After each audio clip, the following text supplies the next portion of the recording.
Hello and welcome to Phillies Post Game Live, and we are here at Citizens Bank Park, where the Phillies have just beaten the New York Mets by a final score of 6-3 on the walk-off by Gene Segura. And the Phillies were coming into this bottom of the ninth inning, and they were down by a score of 3-1 after the Mets had a 3-run rally in the top of the ninth. And I'm here with Christian Junta and Drew Stahl. And Christian, how demoralizing can it be to give up a one-run lead or even any lead in the ninth? What does it take to really go out there and get the lead back and ultimately win it?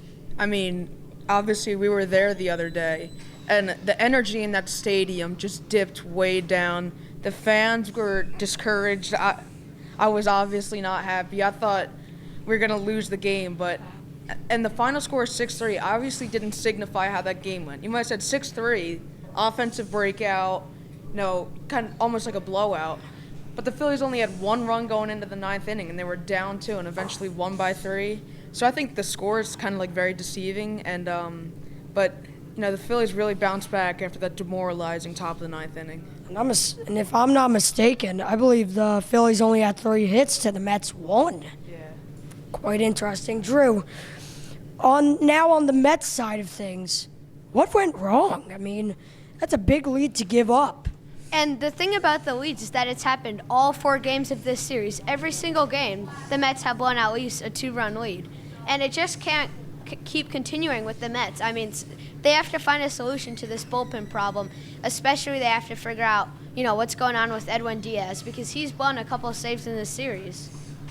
Now, Maikel Franco did homer with 2 strikes in that at-bat, down to his last strike in his at-bat.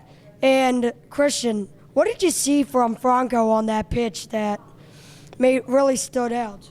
Obviously on 2 strikes, Diaz tried to get Franco at the high fastball, but didn't get it high enough.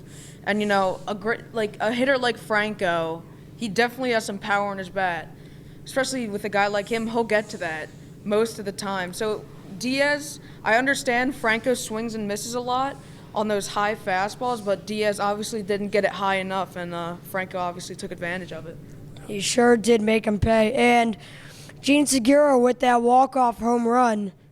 And that was the 3 home runs were all from the Mets, the Phillies, 2 home runs, Franco and Segura. The 2 home runs, especially, were really in the same place.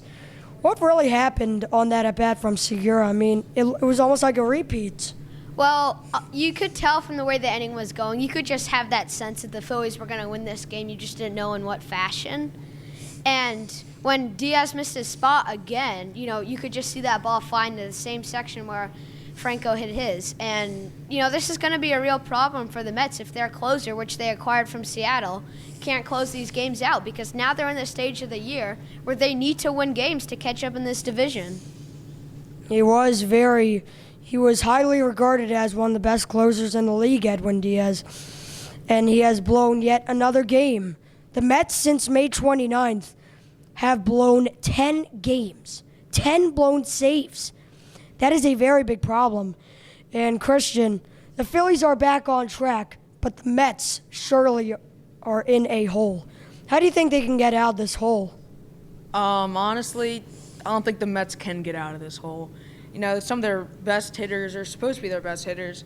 Mets coming into the season thinking Michael Conforto will have an MVP year. He's obviously had a very good year, but just not to that caliber yet.